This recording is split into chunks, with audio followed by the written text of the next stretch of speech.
Podcast Jung na Prática. Jung na Prática.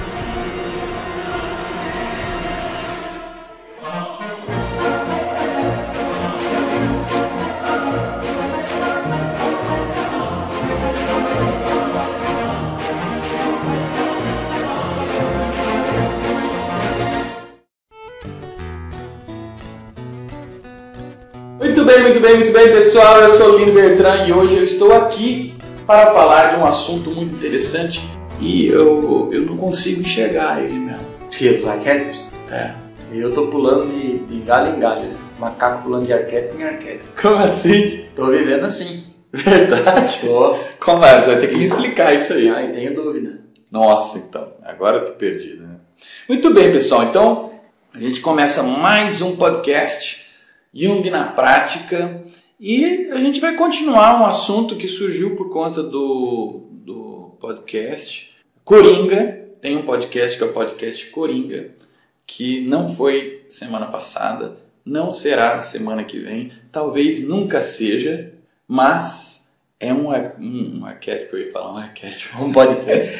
É um podcast Coringa que a gente gravou e que vai ficar de surpresa para quando for útil e necessário. Mas a gente continua a conversa e no final do papo, o meu grande amigo Rafael Melo diz assim para mim: Lino, como é que é assim? Como é que é esse negócio de arquétipo, esse negócio aí do arquétipo do herói? O arquétipo do herói tem fases que ele vai seguindo.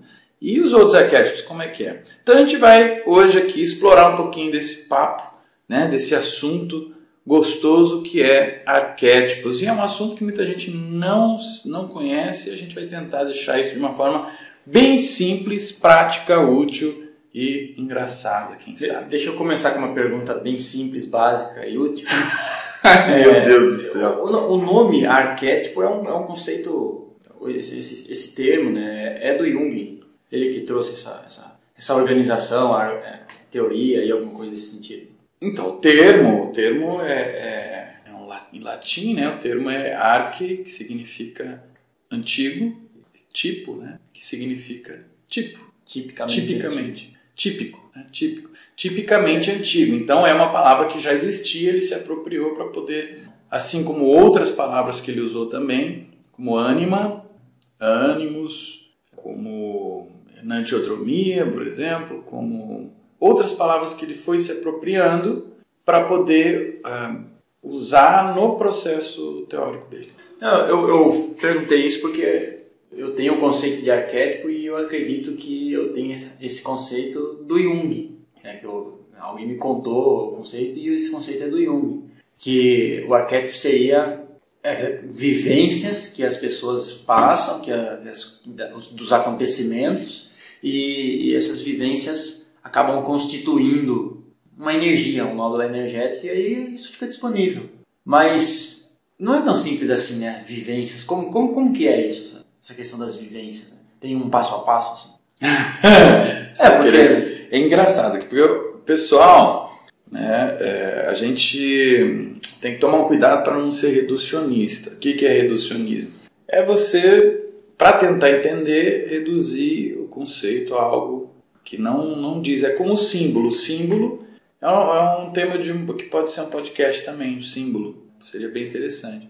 O símbolo ele é inesgotável, a hora que você esgota o significado dele, ele deixa de ser símbolo. Então o símbolo como característica de símbolo, ele não é esgotável, é como a cruz é um símbolo e você pensa nisso e tudo que você pensar que você pode relacionar com a cruz, e ele tem diversos significados para várias culturas, para várias pessoas, para vários países, independente de religião, de credo, disso, aquilo, e também por conta de religião, de credo, de tudo, entendeu? Então, a cada ângulo que você olha é um significado diferente para essa figura da cruz, né? Então, ela é um símbolo. A hora que ela, para você, deixa de ser símbolo, porque ela se esgotou em significado, ela vira um sinal, e aí ela é informativa só, ela não traz o conhecimento em si. Enfim.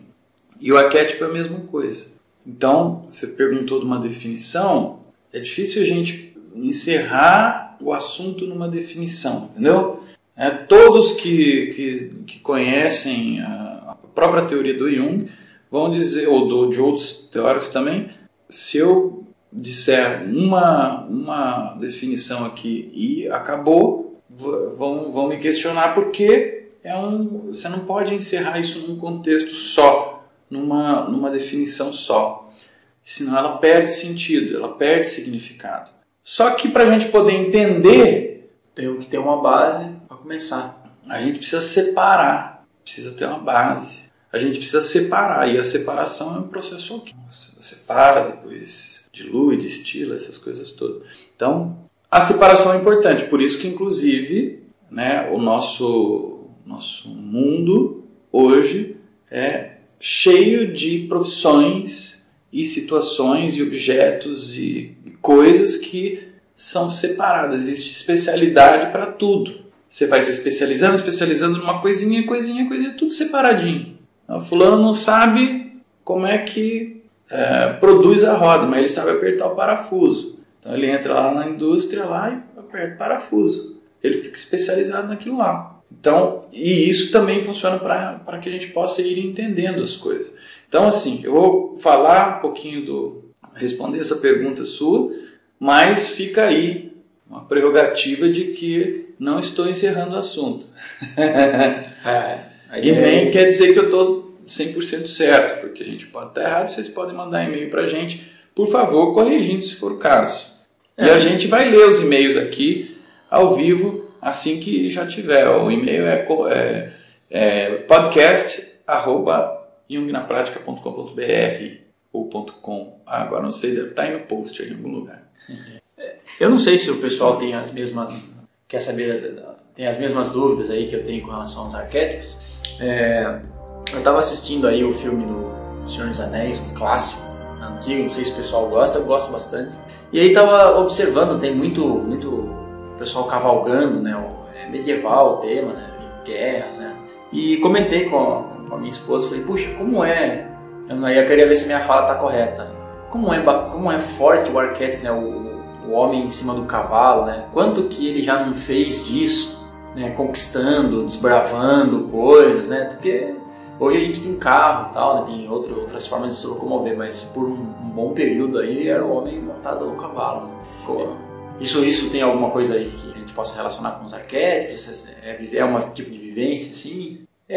Como você, na sua pergunta anterior, eu já vou engatar nessa sequência aí, o arquétipo, e aí eu vou colocar uma conceituação. Ele é um conteúdo, ele é um continente sem conteúdo. Ele é uma forma estruturada com, sei lá, imagina uma pedra, um cristal, com uma forma que não tem conteúdo. Mas não tem conteúdo. Não, o conteúdo, né, o próprio arquétipo, ele é preenchido pelas imagens que cada um de nós fazemos dele mesmo. Então, você tem uma estrutura de um arquétipo de mãe é diferente de uma estrutura do arquétipo de pai. Tem algumas similaridades, mas é diferente, são estruturas diferentes, como você tem lá uma frigideira que é diferente de uma panela de pressão. São estruturas diferentes. O que está lá dentro? Aquilo que você colocar. Mas a estrutura está lá. Ela contém e serve para algumas coisas. Entendeu? Entendi. Então, é um continente sem conteúdo. E nós preenchemos esse conteúdo com as imagens que nós temos. E aí é que tem uma fala do Jung, agora eu não me lembro qual é o livro, posso depois até procurar e encontrar e colocar aqui a referência no post desta fala dele, onde ele fala exatamente que o arquétipo é uma concentração energética que gera uma estrutura, né? Talvez não esteja falando com as mesmas palavras, mas que gera uma estrutura, e essa estrutura vem sendo formada através de vivências e vivências, através de gerações e gerações e gerações, sendo sobrepostas a essas vivências, através dessas milhares de gerações, formando essa estrutura baseada no conhecimento desse núcleo energético, que é um núcleo de energia psíquica, na verdade. Então o arquétipo tem dentro dele energia psíquica. Então o carregamento, a sobreposição de energia psíquica atrás de energia psíquica, atrás de energia psíquica. A sobreposição disso vai formando uma estrutura que dá um conhecimento, que contém em si um conhecimento, e que, ao longo do tempo, as próprias vivências das pessoas vão preenchendo e, entre aspas, modificando esse arquétipo. Então, dentro do arquétipo existe energia psíquica. A energia psíquica é advinda da onde? Da própria sobreposição das imagens arquetípicas que geram a estrutura e mantêm a estrutura e alimentam a estrutura do arquétipo. É muito complicado isso? Não, acho que pro Jung é fácil. Para ele é fácil. Então, assim, voltando lá na imagem do cavaleiro, a imagem do cavaleiro, o cavaleiro, essas vivências do homem montado ao cavalo, associado a algumas imagens ao longo da história, associado às necessidades do ser humano de passar por determinadas experiências, como o herói, por exemplo, ou como o príncipe, por exemplo, que é montado ao cavalo branco, essa coisa toda, né? Ao longo de gerações e gerações isso vem se sobrepondo. E sim, tem uma representação arquetípica. Né? É uma imagem, o homem montado ao cavalo, assim como a mulher também montada ao cavalo, tem diferenças, mas são imagens de algum determinado arquétipo. E aí tem que ver qual é, mas são imagens que vão ganhando força e por si só se tornam simbólicas. Então você pode ter uma imagem simbólica que faz referência a um arquétipo. Agora eu acho que está melhorando aqui. Eu estava fazendo uma referência assim, puxa, o cavalo andando é o arquétipo. Não necessariamente o cavalo andando, mas sim a vivência, ela facilita o acesso àquele arquétipo, a vivência desse arquétipo e a sobreposição dessa energia. Então, o cavalo, a imagem do cavalo, ela pode estar ali movimentando diversos arquétipos. E tem muita coisa que a pessoa pode estar vivendo em cima do cavalo. Pode ser um arquétipo até diferente, até na mesma imagem. Pode ser. Você pega, por exemplo, a imagem dos 4 cavaleiros do Apocalipse. Na Bíblia, lá no final, no Apocalipse, né? Tá lá os 4 cavaleiros do Apocalipse. Não lembro agora quais são todos. Acho que é a morte, é a peste, não lembro agora todos. Eu também não. Mas não são imagens necessariamente heróicas. Podem até ser, mas não são imagens, por exemplo, do príncipe. Se for um só cavalo se for o príncipe das trevas, né? Se for 2 cavalos é casamento, 3 cavalos, se der 4 é apocalipse. Mas mudando o arquétipo. O quê? Não entendi nada, cara. Não, se chegar um cavalo só é o príncipe. Se chegar 2 cavalos são 2 amigos, 3 cavalos tá piorando. Se chegar 4 é apocalipse. Mudou o arquétipo. Essa é uma figura, cara. Mas assim, é por aí. Muda a imagem, muda a figura, muda o conhecimento e as pessoas passam a interpretar aquilo de outra forma. Existem imagens que são mais coletivas, né? Tem relações mais coletivas e tem, como dizer assim, você não tem muita dúvida do que é, entendeu? Agora, existem imagens que podem variar, a pessoa pode entender de uma coisa, a outra entende de outra e tal, e assim, um fortalece o arquétipo X ou Y. Você estava falando de energia psíquica e acessar arquétipos, né? A gente está conversando aqui. Tem 2 coisas bacanas aí, na medicina tradicional chinesa a gente tem, eu não sei se é a mesma energia, quando fala energia psíquica, energia mental, energia psíquica, energia espiritual, às vezes tem alguma confusão, às vezes até por causa de tradução. A gente tem uma relação muito bacana do órgão, fígado, do elemento madeira, do elemento terra com relação à energia psíquica. E se for um pouco mais voltado a um característico espiritual, a gente tem uma relação muito forte do coração com um característico de energia espiritual. Aí eu não sei qual que é a tradução. E aí se você quiser potencializar isso ou mexer mais com isso, automaticamente você vai acabar... Naturalmente você vai trabalhar o órgão, inclusive. Então, o elemento madeira tem a ver com o objetivo de vida que você tem, quais são as suas proposições, o quão organizado você é. E o elemento terra, né, que é o baço pâncreas, ele tem a ver com os seus pensamentos, o quanto de discernimento que você tem, como você faz esse discernimento. Aí acho que dá para fazer uma relação bacana, assim, conforme você vivencia as coisas, o que ajuda você a fazer esse discernimento são os arquétipos que você acessa ali, que você interage, e o resultado disso também vai, né, acabar aí contribuindo com algum arquétipo, fortalecendo algum arquétipo, né? É dinâmico esse processo, né? Você está vivenciando alguns arquétipos, convive com alguns arquétipos e depois, através das suas vivências, do seu objetivo, da resolução dos seus conflitos, você vai fortalecer outros, né? Pode fortalecer outros, tem que enfraquecer também, não sei. Você pode enfraquecer outros. Tem que enfraquecer arquétipo? Você está perguntando, né? Fortalecer um arquétipo. Enfraquecer um arquétipo. Sim. Quando a gente fala de sensibilização, por exemplo, dentro do arquétipo, no núcleo do arquétipo, existe energia psíquica. Energia, que é energia sexual também, que é energia de maneira geral. Forma o arquétipo. A nível coletivo. A nível pessoal, dentro de mim existe também um arquétipo, mas ele se manifesta através de complexos. Então é como se fosse camadinhas, entendeu? Sim. Lá no núcleo... Cebola, né? É a cebola. Lá no núcleo tem energia. Depois vai formando, né, através de vários elementos, vai formando um arquétipo, né, as vivências, sobreposições, as imagens e tal, formam um arquétipo. E isso a nível coletivo. A nível pessoal, então, na sequência existe o complexo. São também os resultados de vivências próprias de cada um. E são manifestações de arquétipos. Então é mais fácil você ver um complexo do que você ver um arquétipo. Por isso que eu falei sobre ver o arquétipo no início. Entendeu? Entendi. Porque eu não consigo ver o arquétipo. Você não consegue ver o arquétipo. Você consegue ver a imagem do arquétipo. O arquétipo é como o sol. Você olha para ele e você cega. É como um deus, uma divindade. Você olha e você não consegue ver. Só se ele permitir. Como é que ele permite? Através das imagens que você faz do arquétipo. Então, o complexo, ele é pessoal. E aí, muitas vezes, esse complexo está tão forte, porque a energia psíquica ela tem um caminho. E na medicina chinesa também tem isso, né?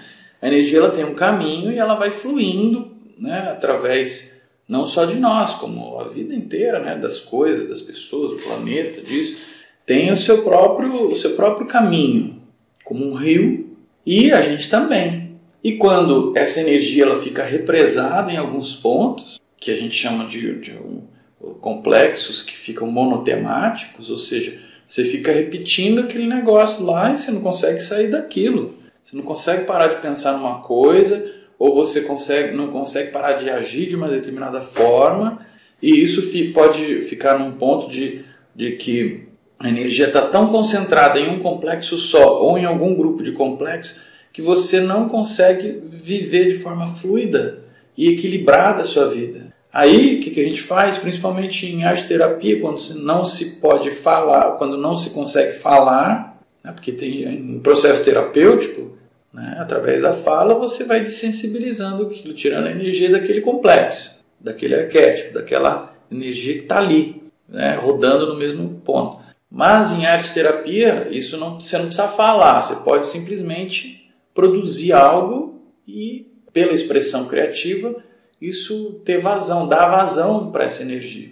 Assim como você pode fazer isso através de um esporte, através de uma caminhada, sei lá, através de várias situações. A gente tem os processos terapêuticos que já trabalham isso na sua essência. Agora, pode ser qualquer outro aspecto que vai dessensibilizar. Então a palavra é dessensibilizar. Você perde, né? Como é que você falou? Perdeu? Enfraquecer o arquétipo? É isso, você dessensibiliza, você tira a energia. Não é que você tira a energia, você desloca a energia para outros aspectos e outros complexos e outras coisas, para não ficar mais monotemático, e sim pluritemático, né? Nem sei se é assim que fala, mas ficar mais fluido, uma vida, né? Mais fluido, a gente até pode arriscar um equilibrado aí, mais movimento. Olha, bacana arriscar um link aqui. A gente tem quando a gente faz, vocês sabem que eu faço atendimento, né, em consultório, naturólogo, acho que vocês devem ter ouvido já o podcasts anteriores. Tem uma pergunta lá, que, puxa, qual que é a sua etnia? Que tem a ver com, descendência, tem a ver com um característico genético, inclusive, de onde você veio. E por que a gente faz essa pergunta? Porque tem uma predisposição, e aí a gente entende como predisposição genética, né, enquanto estrutura física, e essa predisposição genética a gente linka com a predisposição de acessar alguns arquétipos e aí possivelmente montar, né, estruturar alguns complexos específicos. Exemplo, uma pessoa que, né, tem lá uma etnia distante lá da África, lá, alguma coisa assim, da Europa, ela tende a acessar vivências, né, a acessar estruturas arquetípicas de lá. E hoje, assim, sei lá, o bisavô dela morou lá e ela está vivenciando um complexo lá, está com dificuldade em sair desse monotemático. Aí a gente tem que rever coisas de lado, cultural, às vezes antigo, porque a princípio não tem tempo, né? Pode ser muito antigo isso. E aí ela traz isso, assim, o problema dela, assim, às vezes pode ser um desenho, de uma imagem de lá, da África, da Europa, ou traz um sonho da África, da Europa, e às vezes você consegue fazer essa relação de uma coisa antiga que tem a ver com um fator genético dela. Você fala, puxa, mas como é que ela está sonhando com o sol da África, que tem lá uma imagem da África? Aí ela tem um fator genético, naturalmente se relaciona com a fisiologia dela, e dá essa predisposição, né? São predisposições, não quer dizer, não é enrijecido isso, né? Tem a predisposição de ter as características genéticas e predisposições também a acesso, né, a estruturação de arquétipos e naturalmente complexos que se relacionam com a África ou a Europa. Então a gente tem que ter essa informação porque isso pode ajudar nessa desensibilização, a palavra certa. Esse daí você faz na amnese? É legal ter. Pode ser que não, sim, em alguns casos não apareça, mas é uma informação que se eu precisar se eu precisar da informação está lá na ficha. Né? Se eu precisar pesquisar mais, né?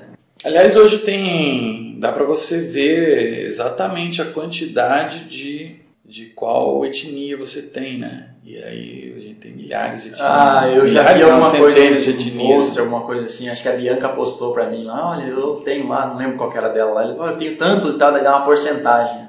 Onde que é isso? Não sei. É um problema isso? Não sei, eu acho que você tem que mandar fazer, é via DNA, né? Não, via eu achei DNA. que era alguma coisa assim, mas Não. entra na internet e faz, né? Não chegamos. Eu acho que é via DNA. Se alguém souber, pode mandar um e-mail pra gente poder depois indicar pro pessoal. É interessante, cara, tem várias coisas que eu queria conversar com você sobre isso. Tem 2 assuntos aqui, mas eu queria fazer um parênteses, que já que na semana anterior aí a gente falou bastante sobre intuição, foi semana da intuição, né? E ainda está rodando algumas coisas sobre intuição com a gente aí com a Bianca. Mas como foi semana da intuição e a gente está falando disso agora, você falou da África e tal, aí eu lembrei que eu fiz uma venda de um quadro pelo Etsy. Te contei isso, não? Contou, mas é bacana. Eu fiz uma venda de um quadro pelo site Etsy, né, que eu tenho lá o espaço lá, e foi um cara da Suíça, olha que interessante, foi um cara da Suíça que comprou. Suíça é onde o Jung nasceu, né? E eu estava no início do Jung na prática, estava assim, começando mesmo, em 2014, que foi quando começou toda essa história. E foi naquela época que ele comprou esse quadro. Ele comprou via internet e aí eu enviei para ele. Eu gosto de oferecer mais do que aquilo que a pessoa compra. Vocês me conhecem, vocês sabem que eu gosto de oferecer mais do que aquilo que você adquiriu. Porque eu acho que eu posso fazer isso. E a pessoa vai ficar bem, vai ficar feliz. E eu gostaria também de que ao eu adquirir alguma coisa eu também pudesse receber algum presente, algum mimo, alguma lembrança, enfim, que fosse uma carta. E eu fiz isso, eu escrevi uma carta para ele e coloquei um outro quadro. Ele comprou um quadro de pintura, né, em tinta acrílica, abstrato, e eu mandei uma aquarela em tamanho A4 de uma série que eu estava fazendo, que eu pretendo continuar, que era um elefante junto com uma pintura abstrata, tá? Mas era bem definido assim, um elefante, né? Numa savana africana. E enviei para ele, o cara era suíço, sei lá, eu eu olhei lá as pinturas e escolhi aquela lá. Eu achei que eu devia mandar aquela lá. E mandei. Puxa vida. Eu posso até colocar o link aí no post da resposta dele, do e-mail que ele me mandou. Ele agradeceu e disse que a esposa dele chorou a hora que ela abriu e viu a pintura. Porque ela é africana e eles estavam tendo um neném. E esses quadros que eu faço, eles têm uma característica lúdica que ele quis colocar no quarto do neném, que eles estavam montando o quarto do neném.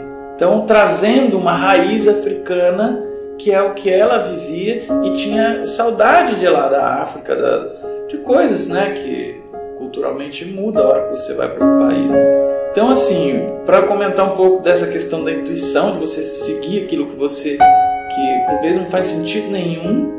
Para que eu escolhi um quadro de elefante para mandar pro cara da Suíça, né? Não tinha nada a ver.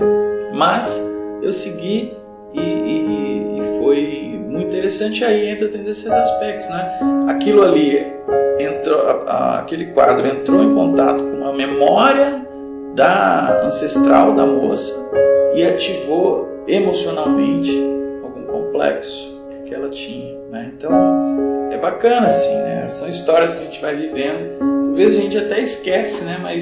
Mas tem muito a ver e tem muito significado também. Muito bem, então outra coisa que eu queria comentar com você, na verdade eu queria que você comentasse sobre essa questão da fluidez da energia na medicina chinesa. Como é que funciona isso? Como é que é esse equilíbrio?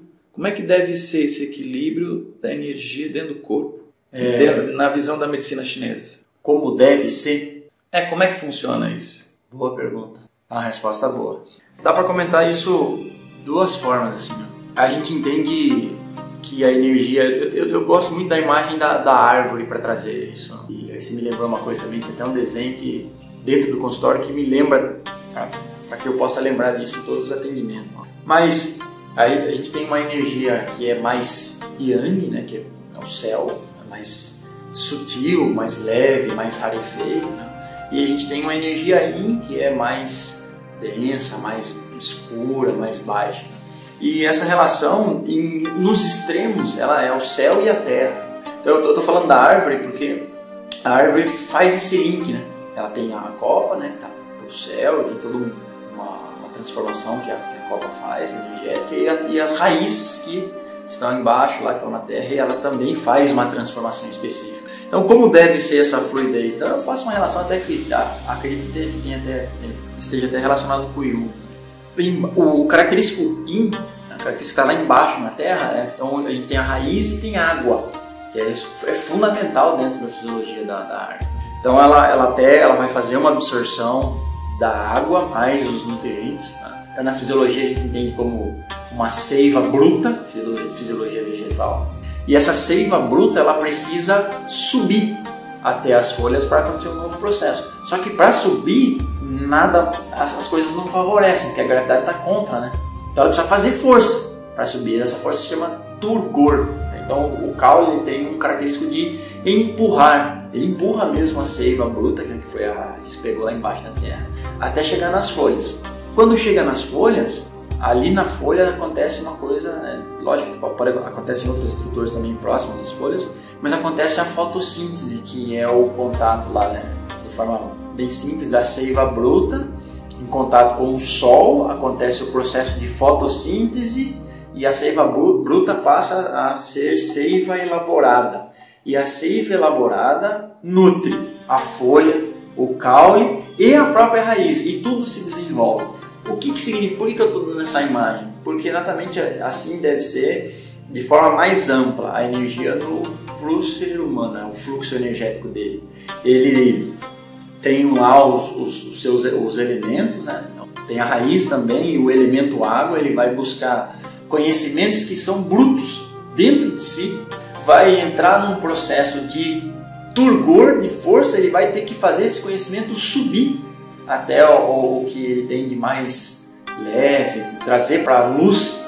Ele vai ter que trazer aquela coisa do escuro, ele vai ter que fazer força e trazer aquilo para a luz. Então a gente está num processo da medicina tradicional chinesa de água, que é o característico mais yin, uma passagem pelo elemento madeira, que é o característico de ascensão, que é a primavera, tem a ver com o fígado, com a energia psíquica, até chegar no elemento fogo. Quando chegar no elemento fogo é onde acontece a fotossíntese, que é a transformação da coisa, que é o coração, que é o que ele tem de fogo, né? Tem até uma característica de espiritualidade, do imperador. E aí ele transforma aquilo que era bruto, que foi objetivado, né? O tronco objetivo é reto, né? O tronco foca o luminoso e cresce. E aí ele transforma isso em seiva elaborada, num conhecimento que agora pode nutrir vai nutrir todos os elementos, a copa, o tronco e a própria raiz. Então vai nutrir o elemento água, vai nutrir o elemento madeira, vai nutrir o próprio elemento fogo. E aí depois, dentro desse processo, a folha ela disponibiliza oxigênio, ela troca com o meio, não é mais só uma transformação dentro da árvore. Então o ser humano ele não tem mais só esse processo ele com ele mesmo, né? Ele busca do lado coisas não tão escuras, até subir em características de luz. Ele troca com o externo, então ele vai poder contar sobre esse aprendizado, contar sobre essa busca que ele teve, esse objetivo que ele se propôs e as resultantes que ele colheu. E agora esse conhecimento está circulando no sangue, né, que a gente tem um característico que a gente chama de Chue. Isso está dentro, está fluindo dentro do organismo da pessoa, é constituinte dela, essa seiva elaborada. Eu não sei se dá pra fazer, mas eu faço acho muito bacana essa relação, essa imagem da árvore e do ser humano, né? De buscar coisas obscuras, trazer para o característico de luz que ele tem, fazer a fotossíntese, transformar isso em seiva elaborada, o que não dava para ser utilizado, aquilo que era escuro, né? Nossa, não quero nem saber, né? Às vezes deixa lá embaixo, faz subir, transforma, e aquilo passa a ser um conhecimento que agora faz parte do seu organismo, está circulando em você, você é aquilo. Então, no geral, é esse processo que deve acontecer. A água, é onde tem o início, o conhecimento, ela deve subir, deve se transformar no elemento fogo e ela vai descer. E essa descida, que vai depois, as folhas vão cair, os frutos vão cair, podem nascer outras árvores. Essa descida faz com que o processo se reinicie. Então, esse aprendizado que o ser humano faz, esse papel que o ser humano tem entre o céu e a terra, tem tudo a ver com disponibilizar, com generosidade, com melhora do que foi retirado da terra. Energeticamente, isso deve acontecer. Nenhum desses estágios deve ser bloqueado ou mal feito. Esse é o fluxo energético que o ser humano deve ter num contexto geral. Depois a gente cai em contextos específicos. Puxa, peraí, mas aqui o meridiano do fígado não está fluindo com especificidade. Aí a gente consegue direcionar um tratamento específico. Vamos colocar uma agulha no ponto tal para proporcionar esse fluxo aqui em específico. A gente tem essas duas facetas. Eu gosto mais de trazer essa do geral. Eu estou falando aqui de primavera, verão, outono e inverno. Esse é o movimento energético do ser humano, é a mesma imagem da árvore, né? Os 5 elementos da medicina tradicional chinesa, estou respondendo assim para vocês. E aí tem o contexto específico também, né? Que daí a gente cai nos meridianos e assim, para dar essa resposta dos meridianos, puxa, qual que é? Tem que testar ponto, de repente ver características fisiológicas, pode ser momentâneo porque levou pancada, daí a energia fica bloqueada naquele local. Mas no geral é esse processo que a gente vive. Eu gosto muito de passar essa imagem. Até quando a gente tem aula assim, de medicina tradicional chinesa, né, dos fundamentos, essa imagem é muito importante e eles consideram mesmo a árvore e o ser humano. Né? Dá para até usar essa palavra alquimia que você gosta. Olha, pessoal, que aula, hein? Nossa! Pessoal, uma aula de alquimia aqui. Alquimia que vem também do contexto oriental, que é próprio da medicina chinesa também, né? Dos contextos de conhecimento oriental. Gente, o que falar então depois disso? No final desse processo é colher os frutos. O resultado disso são os frutos. Né? Tem uma referência, o elemento da medicina tradicional chinesa é o elemento metal, mas é metal porque na época tem uma relação com preciosidade. Né? O metal era uma coisa preciosa, né? E outras relações também. Mas são os frutos que a gente tem. Uma dessas pode nascer uma outra árvore. O processo que você descreveu, olha, lembra toda essa coisa, né, de você entrar em contato consigo mesmo, né, através das figuras de ânimos, através do mergulho e permitir que a sombra, os elementos sombrios aconteçam, né, esse mergulho na raiz, né, no sombrio, na água, no inconsciente. A água é um símbolo do inconsciente também. Mergulhar nisso e trazer à luz, ou seja, à consciência, esse conhecimento, e aí poder distribuir esse conhecimento de uma maneira harmônica. É mais ou menos esse paralelo que eu faço com o que você disse. Tem muita coisa legal aí. A gente sempre tem fala, puxa vida, depois dessa seiva elaborada, esse conhecimento vai fazer com que a própria raiz fique mais forte e consiga penetrar mais e buscar coisas que estão mais lá embaixo, mais escuras. Talvez ela faça isso, né? Você vai conseguir observar coisas e falar, puxa vida, olha quanto que eu tinha de escuridão, estava lá embaixo, não estava conseguindo alcançar. Mesmo processo. Só tem uma razão também para a raiz pegar, ela quer fazer essa ascensão. Não tem outro motivo chegar lá naquele obscuro e ficar lá. Senão não faz o ciclo, né? Quer fazer o mesmo processo e mais nutrientes ela vai ter. É muito legal, eu gosto bastante dessa imagem. Assim. Na medicina chinesa, eles tinham uma sensibilidade diferente, né? Quando a gente fala, quando eu falo, quando as pessoas falam, até um amigo comentou, né, e me lembrou disso, que a sensibilidade que eles tinham era totalmente diferente do que a sensibilidade que a gente tem hoje. Não melhor ou pior, mas diferente. Eles por vezes davam a descrição desses processos, mas eles tinham um contato muito grande com a própria natureza, muita proximidade. Quando eu falo natureza, eu falo árvore, né? Não natureza. Também pode ser do ser. Não tinha talvez aí tanta distração, tecnologia, coisas que em primeira instância não fazem esses processos, né? Eu entendo isso como um segundo, né? Eles não tinham um computador, essas coisas. Não quero classificar nada, mas realmente era diferente. Eles tomavam um chá e falavam, assim, esse chá faz isso energeticamente, sentindo a energia no corpo fluindo, tá? Então é legal, a vivência deles era diferente. Não precisava testar, botar lá e ver as reações químicas, eles não tinham isso, eles sentiam se favorecia, né? Se aquele chá favorece pegar as energias da raiz, se favorece o desenvolvimento do tronco, se favorece um característico de coragem, um característico de proposição, se favorece a fotossíntese de transformação, eram sensíveis. Eles iam muito por autoexperimentação também. A referência, assim, a gente tem horário do fluxo energético, ele tem de 2 em 2 horas, ele está passando por um meridiano específico, né? Tem o nome de maré energética. Então, 24 horas você tem a transição entre os 12 meridianos aí, né, principais. E eles sabiam, não precisava de relógio, né, por vezes. Dá para você sentir a energia fluindo no seu organismo, né, uma alta energética específica, um determinado meridiano. Eles tinham essa sensibilidade e diziam, agora é tal hora. Por quê? Porque a energia está no meu corpo assim. Ok.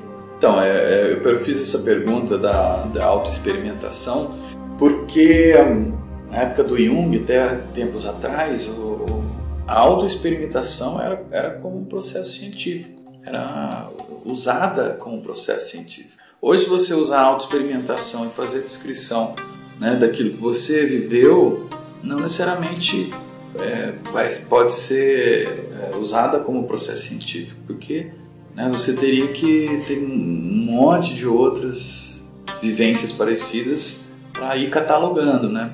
Mas era um dos métodos de processo científico na época. Tanto é que o livro vermelho é um livro de autoexperimentação. Ele foi passado a limpo dos livros negros, mas ele é um livro de autoexperimentação do próprio Jung. E aí você fala dessa autoexperimentação que os orientais tinham, né? Eles viviam isso, eles sentiam isso no corpo, nos chakras, neles mesmos, né? Que legal, cara, que legal. Tem muita... Eu sempre falo assim, né? Tem muita coisa assim, eu não sou chinês. Eu apanhar, eu falo, não, mas os chineses, eu não sou chinês, mas é legal que assim, a gente tenta manter o que está descrito nos livros, e eu acredito que o livro tem que manter exatamente a descrição mais antiga, né? A gente tem um livro que está escrito em chinês, com as frases e tal, né? Para manter mesmo assim, deixa a pessoa desenvolver em cima daquilo que foi deixado, né, o básico lá em chinês. E aí você pega, além dessa base, o característico da pessoa que está estudando também, do professor que você está lá. Então eu entendo dessa forma, mas com certeza o símbolo da árvore não é fechado, né? Tem diversas outras coisas que podem ser entendidas dentro dessa imagem da árvore. Para mim deu muito certo essa, eu gosto muito dela, assim, eu sempre explico dessa forma. Mas tem diversas outras coisas, inclusive, né? Dentro da medicina tradicional chinesa, o chinês pode falar, poxa, né, tá tudo vai ser explicado de forma diferente. Né? A China não é bem assim. Eu já ouvi dizer que o pessoal que foi lá daí falou, ó, isso aqui não é para vocês. O chinês falou, não é para vocês. E o que eu entendo disso? Ele falou, poxa, tem tudo não é fácil aprender medicina tradicional chinesa. Então, o chinês, ele tá frente a frente com isso. Aquele que quer estudar medicina tradicional chinesa, ele já está frente a frente com uma coisa milenar que, assim, que você tem que ter uma disciplina, um estudo, uma praticidade, você tem que estar entrosado com aquilo e vivenciar, e vai vivenciando. Então, para ele é um desafio.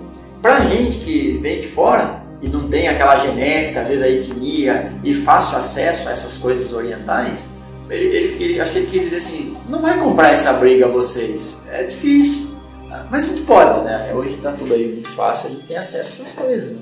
Eles são bem, assim, algumas frentes assim, são bem tradicionais, assim, sabe? Mestre Padecílio, são bem restritas a algumas regiões.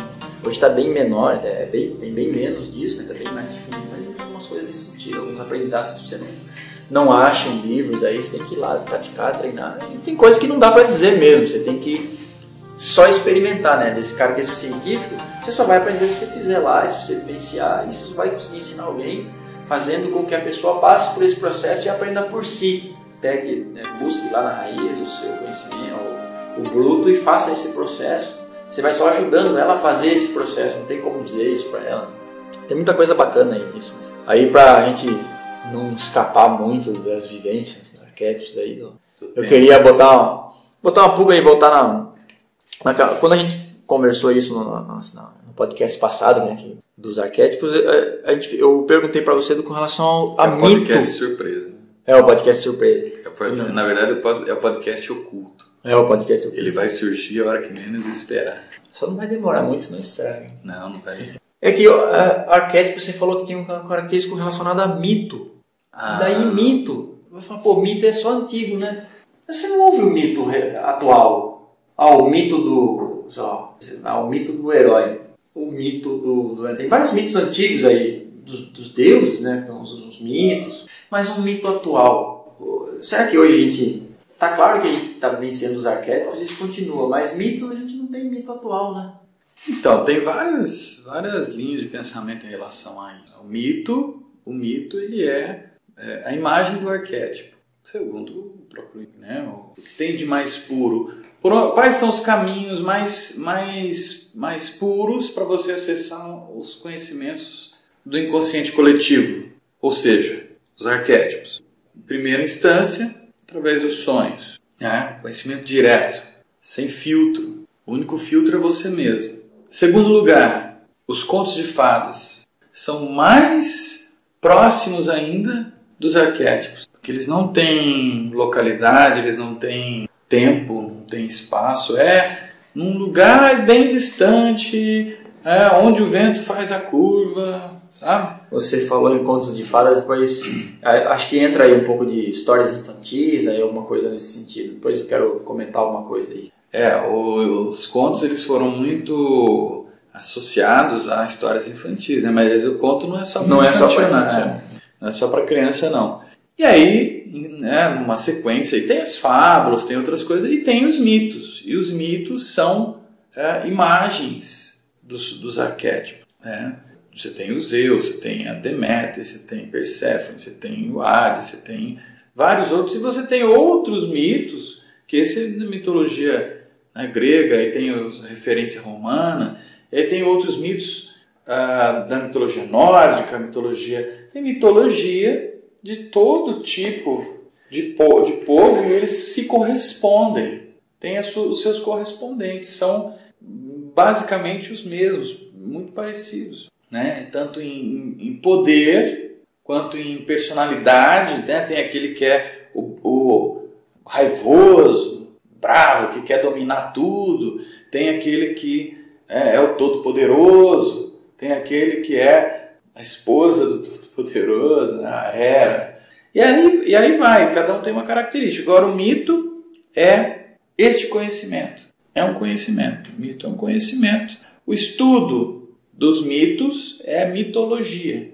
Logia, né, que é o estudo dos mitos. Alguns mitos, ao longo do tempo, se tornam místicos. Nostradamus, Zaratustra, enfim, vários outros. O próprio Hermes Trismegisto. Tem gente que diz que existiu, tem gente que diz que não existiu. O próprio Rei Arthur, né, é um mito.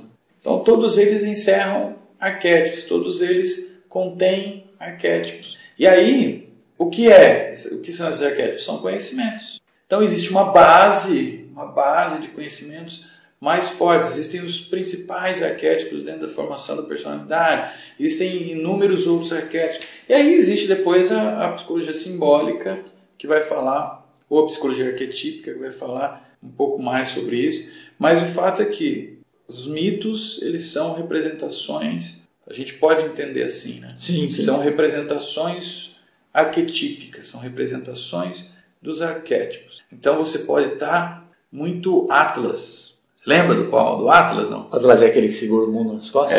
Que segura o mundo nas costas. Então o que ele faz? Ele está, na verdade, é uma pedra, né? Uma pedra grande que ele sobe, né? Ele tem que levar até o outro lado da montanha, só que ele não consegue chegar lá, e a pedra sempre cai, ele continua sempre subindo e descendo com aquela pedra lá, ou seja, sempre levando o mundo nas costas, e não consegue sair desse ciclo. Então, se na sua vida você vive isso, você está sempre carregando aquela pedra e não consegue sair desse ciclo, você está lá com um complexo ativado pelo arquétipo, né, de Atlas, pelo arquétipo do mito, pelo arquétipo representado pelo mito de Atlas, Isso. Vivendo aquilo lá ciclicamente. Entendi. É o mito antigo, né? Ele, talvez é sempre a representação daquele arquétipo. A gente tem os mitos como representação dos arquétipos. Então hoje a gente está vivenciando também de outras formas as representações. Né? Eu posso dizer, esse exemplo que você deu, bacana, né?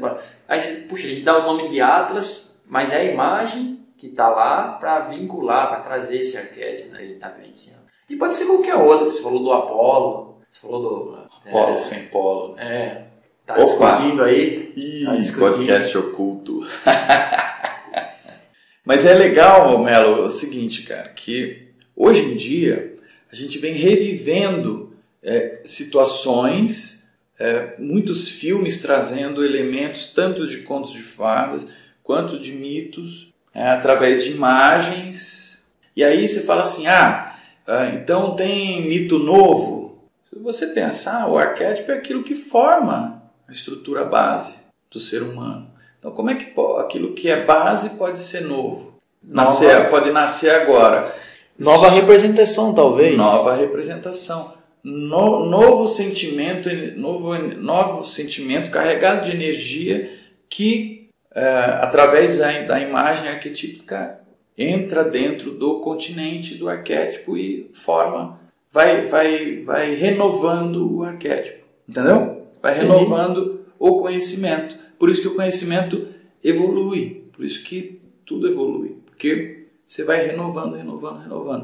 E aí a gente tem várias imagens sendo trazidas de novo, né? Esses filmes de contos de fada. Filme da Mulher Maravilha agora, que tem feito bastante sucesso. Eu vou ver com a Bia pra gente marcar e fazer um podcast de Mulher Maravilha. E já era para ter feito, na verdade, A gente teve uma longa conversa sobre podcast isso. Mulher Maravilha? Sobre a Mulher Maravilha. O filme da Mulher Maravilha. Eu preciso ver também. Não, vou assistir. Não sei se está mais. Mas é muito legal, assim, em termos de a gente pensar. Porque a Mulher Maravilha tem a ver com, né, o feminino, tem a ver com um monte de coisa do filme, né? Mas falando do mito, ela é das Amazonas e ela tem a ver com Zeus, e aí a coisa vai trazendo todo um conhecimento e sendo de forma atual. E as pessoas vão no cinema hoje, se atualizam da imagem X e impregnam novamente o arquétipo. Acho que é importante, sim, a gente está discutindo sobre esse arquétipo aí, sobre os arquétipos. E será que é importante entrar em contato com isso mesmo? Eu queria falar rapidinho da história, que eu falei que depois queria fazer uma dentro das histórias infantis. Tal.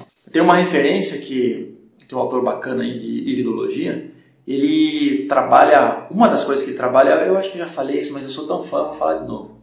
com histórias infantis. Então ele fez um trabalho com crianças até os 7 anos, que até os 7 anos você tem alterações de estrutura na íris e genéticas mesmo, né? Então o olho azul fica mais escuro, o cabelo é liso, fica enrolado. Então a criança está mudando muito até os 7 anos. Depois ela não tem mais não muda tanto assim. Então ele trabalhava característicos de contar história mesmo, mas não eram histórias assim, dessas tão conhecidas, tipo Chapeuzinho Vermelho, blá, blá. É algumas histórias específicas, depois a gente pode até passar um link aí se quiser alguma coisa, e são histórias que assim, você fala, nossa, acabam mais movendo alguma coisa emocional, alguma coisa psicológica, do que fazendo um sentido de simplesmente uma trajetória de alguém. É para movimentar alguma coisa emocional, assim. Foi isso que eu entendi das histórias, né? Mas, e aí tem várias imagens, né? Favorecem um movimento arquetípico, eu entendo. E mudava geneticamente a criança. Então ele pegava crianças com deficiência física, trabalhava contando histórias para ela e melhorava o braço que estava lá, né, com alguma deficiência, não conseguia abrir a mãozinha. Ia contando história e ela abria a mão. Funcionava assim, né? Não sei se é exatamente esse caso, mas a descrição é que você conseguia resultados de alteração física até os 7 anos, né? Que muito mais, assim, sei lá, mais de 50%, contando histórias. E lógico que eram histórias enriquecidas, assim, com arquétipos e mitos e imagens. Não era uma coisa linear, assim, tradicional, como qualquer outra história. Então, é muito legal. E eu penso que até hoje a gente tem uma criança interior. Não precisa ser até os 7 anos para você poder... Eu gostei muito de ouvir as histórias, mesmo hoje, com 32. Você está com 32? Estou com 32. Ah, tá novinho. É uma criança. Tomara que funcione, né? Quem sabe meu cabelo ficar liso. Ai, Melo. O que mais sobre arquétipo? Tem mais alguma coisa? A gente pode deixar aí... Eu queria... Pelo menos assim, se der, aquele do herói. Eu não lembro eu fiquei muito satisfeito com a explicação, mas eu não lembro do passo a passo do herói. Deixar de referência para o pessoal e depois poder dar uma olhada, né? Que isso é uma coisa que você comentou num workshop que você fez de sonhos, que eu participei, já está fazendo aí próximo dos 3 anos. Eu fiquei muito satisfeito com a sua explicação, mas eu não lembro da explicação. É isso que fez aí, que me instigou a pegar isso de novo. E o Jung deixou essas informações, né? Não só essa organização aí do herói, mas como outros arquétipos também. Mas o que você quer? Eu quero ter uma explicação bacana, assim, de o que tem dentro do arquétipo do herói, talvez, quais são os conhecimentos que estão ali dentro do arquétipo do herói.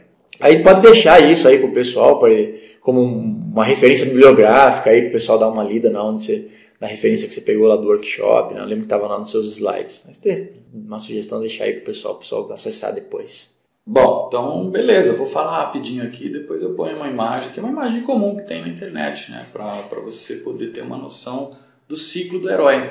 A gente põe no post aqui essa imagem. O ciclo do herói, os 12 estágios, né, da jornada do herói. Isso é uma imagem, uma construção do que seria esse processo do caminhar dentro do arquétipo do herói e que a gente vive várias vezes durante a vida. O próprio nascimento, crescimento, as fases, os ciclos de 9, 7 anos, né, eles acontecem esse tipo de jornada, né, a hora que você começa um trabalho, a hora que você começa um estudo, a hora que você começa a ser pai ou mãe, né, você começa jornadas e aqui estão os 12 estágios. Que, no fim das contas, não foi o Jung que montou esses estágios aqui. Isso aqui foi feito baseado no livro do Campbell. Então, é aqui, ó, o primeiro estágio. A pessoa comum, a pessoa está lá no seu mundo normal. Né? O herói, antes da história começar, está lá no mundo comum dele, na vida cotidiana. E aí ele recebe, com um segundo estágio, um chamado. E é um chamado a uma aventura. Algo que é um problema que se apresenta, né, para o herói, ou um desafio, ou mesmo uma aventura. E, obviamente, ele tem receio, ele tem medo, e ele fica reticente, né, em relação a seguir esse chamado. Né? Em princípio, ele pode recusar ou até demorar para aceitar esse desafio, essa aventura, e claro que ele tem medo, é o desconhecido, ele não sabe o que tem lá. E aí ele encontra um mentor ou uma ajuda que se diz sobrenatural, né? Ou seja, algo que vem de fora, né? E que o faz aceitar o chamado, informa e ainda pode ser que o treine para a sua aventura, para o seu desafio. Ou seja, dá elementos para que ele possa aceitar e ir ao encontro, né, desse desafio, dessa aventura.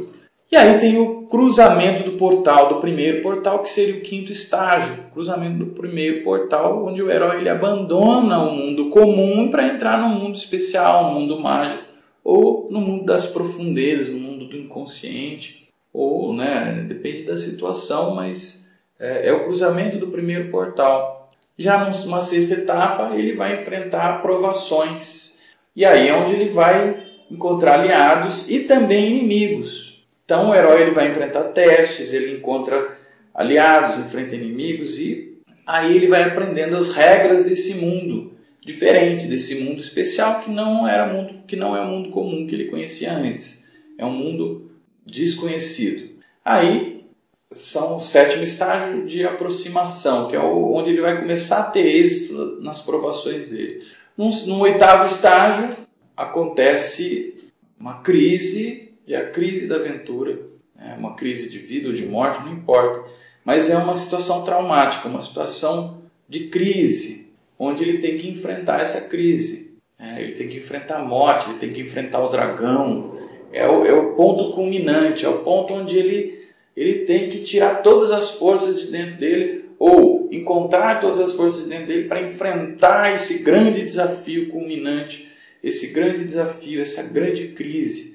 E aí no nono estágio ele encontra a recompensa. Ele enfrentou a morte, ele enfrentou o grande dragão, a grande serpente, e aí ele se sobrepõe a esse seu medo, né, ao medo que ele tinha, e vai ganhar uma recompensa por isso. Ele mata o dragão, encontra a recompensa, que é o grande elixir, o elixir da longa vida, o elixir, né, a grande pedra filosofal, enfim, aquilo que é o conhecimento absorvido, aquele conhecimento que ele estava em busca, ele encontra.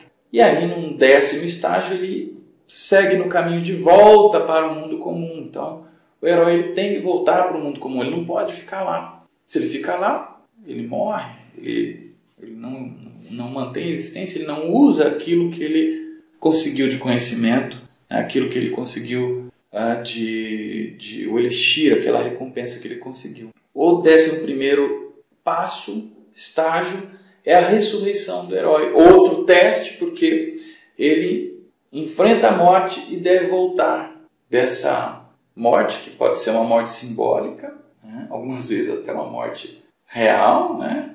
Pessoas que morrem depois voltam com conhecimento, né? Com algo, eu vi uma luz, né? Tem várias histórias assim, mas o fato é que o herói pode ser uma morte simbólica, mas ele deve enfrentar essa morte e trazer tudo aquilo que foi aprendido. E aí, o 12º estágio, que é o regresso com o elixir, onde ele volta para o mundo comum, ele volta para casa, ele volta com o conhecimento, com o elixir, né? Com a pedra filosofal, com aquilo que ele aprendeu, com a sabedoria. E aí, usa isso tudo para ajudar as pessoas que estão em volta, as pessoas no mundo comum. Isso não é um segredo, está tudo aí. É uma imagem que foi usada, inclusive, em vários filmes. Sempre é usada em vários filmes. E toda vez que é usada, nos atrai, porque esse é um processo arquetípico. Eu não sei se era mais ou menos isso que você queria. Era isso. Era isso que você queria? Passo a passo. Agora tá fácil. Então depois a gente põe a imagem no post aí para vocês poderem conhecer, né? Quem não conhece, e quem conhece poder relembrar. Muito bem, e aí a gente falou um pouquinho do arquétipo do herói, né, de como é que funciona isso. E cada arquétipo tem o seu caminhar, o seu passo a passo, depende muito também da pessoa. Esses estágios não são certinhos assim, podem vir imagens e situações diferentes, né, mas essa é uma base que permite que a gente possa compreender o arquétipo, e é assim com outros arquétipos também. né, que tenha uma base para que haja uma compreensão. Mas lembrando que o arquétipo ele nunca pode ser compreendido de forma integral. A hora que você compreende ele de forma integral, ele passa a não ser mais um arquétipo. Muito bem, Rafael, muito bem, muito bem. Quer falar mais alguma coisa? Agradecer. Se o pessoal quiser mais, então, pessoal, se vocês quiserem mais, se vocês gostaram, se vocês querem que a gente continue esse papo, manda um e-mail pra gente, deixa os comentários aí no post e manda um e-mail pra gente com as suas dúvidas, com as suas correções daquilo que a gente falou e a gente pode ler aqui. E não se esqueçam também de mandar a arte dos fãs. Vamos lembrar o que é a arte dos fãs? Vamos? Se você gostou desse podcast e quiser fazer uma representação gráfica, seja por foto, seja por desenho, seja por pintura, seja por aquilo que você queira, você pode mandar pra gente e a gente vai colocar aqui na publicação junto com o post, ok? E é isso, pessoal. Gratidão, estamos aí, mais um podcast Jung na Prática. Estou à disposição também, se quiser me mandar e-mail lá, acho que eu puder ajudar vocês aí com respostas. Aí o André manda lá a mensagem para mim. Obrigado, pessoal, mais uma vez.